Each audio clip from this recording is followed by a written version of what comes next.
Namaste Krishna Rao garu. Welcome to IYR Talks English edition. Today we'll just discuss little on the India-Afghanistan bilateral relations.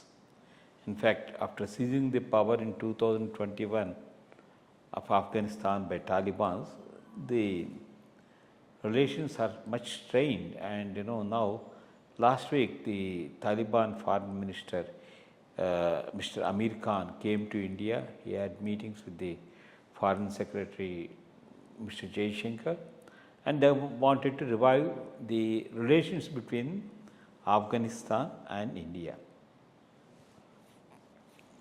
Taliban basically is highly fundamentally Muslim religious wing, and we will also say at one point of time it's a banned wing also, and always there is a fight within the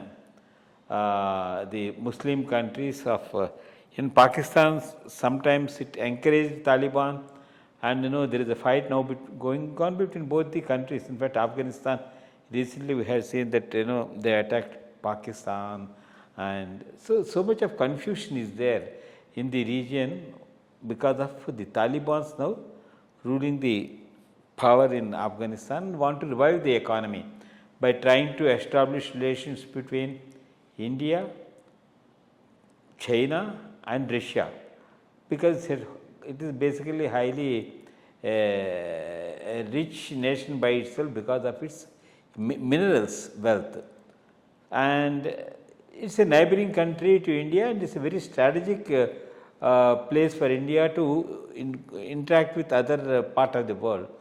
So this being the case, how do you foresee the relations and the bond between these two countries going to strengthen, taking the background and the philosophy of each of the countries? Can you elucidate a little on that? Yeah. I think its clock has come a full circle. That's how I would say, because the geography and geopolitical interests finally dictate the relationships between the countries. This one clearly proves that. Let's just look at it a little bit of a historic perspective.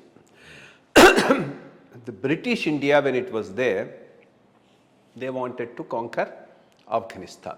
At that time, there was the Russian Empire also. Russian Empire was also interested in conquering Afghanistan. The British tried. There were the British-Afghan wars, Indo-Afghan wars, or whichever way you call them, and failed to really subdue that land.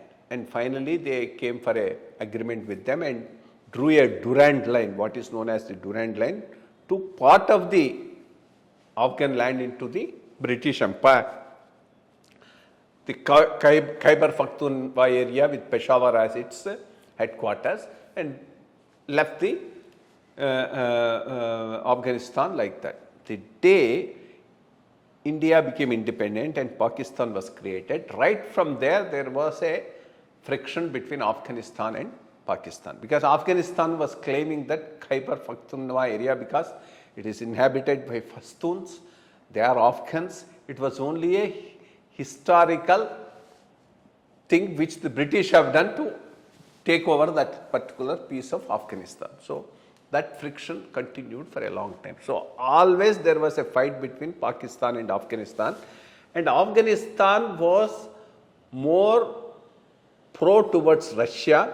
India was also having a good relationship with Russia. So Afghanistan, India, Russia became one good alliance which sustained for a long time, and it went on like that. I think there's Najibullah or somebody who was the king there who was pro-Russia, and this was happening. Then suddenly America started doing the covert activity. They started training these fundamentalists with Pakistan as a base and overthrew him, and Taliban occupied the Afghanistan. Then Russia came and occupied, and there was a long fight in which Taliban played a crucial role, supported both by Pakistan as well as by America. And finally, the Russians had to leave. In fact, Russian USSR collapse has a lot to do with Afghan war. For almost all a decade, they fought and could not retain Afghanistan. So finally, they had to leave the Afghanistan. Then when Taliban came, they were totally anti-Indian. So that's when we had the problem of that hijacking of the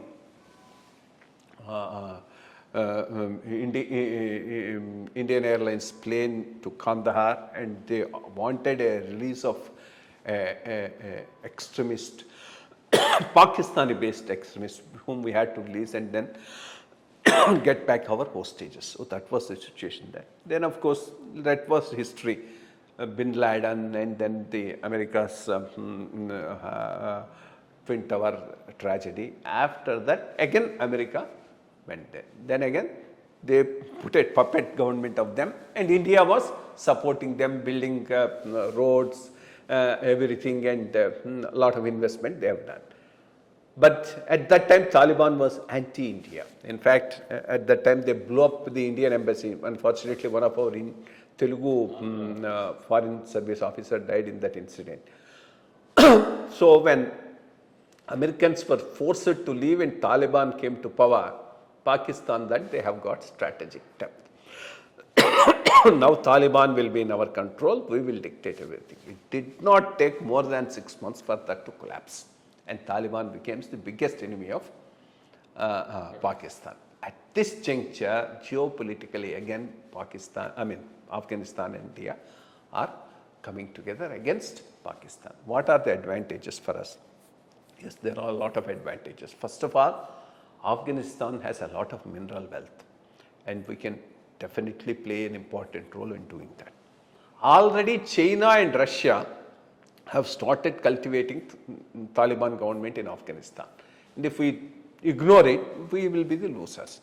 Of course, West may not like it, America may not like it. That's another factor which we'll have to keep in mind. And more importantly, the regime itself is a very third-rate, regressive, backward-looking government which should not be encouraged by anyone. That's at a policy level. But geopolitical interests are far more important, more than ideology. When as people say in international relations, what is there? It's only permanent interests, no permanent friends or enemies. So that is what is going to dictate it. So this one thing. Second, weakening of Pakistan is something in which both Afghanistan is interested, India is interested. Already Pakistan is burning. Baluchistan is one place where a secessionist program is going on. Khyber Pakhtunkhwa is boiling. Kashmir is boiling of late. Sindh is boiling. So, is balkanization of Pakistan, if at all was a possibility, it's a possibility today. And Afghanistan is also interested. If Afghanistan is interested, we can do that without soiling our hands. So that broader strategy may also be part of this man coming. Of course, he went to that Deoband school, which is one of the Islamic schools, which is a fundamental school again. I mean, Taliban's philosophy and this gel, that's why he has gone there.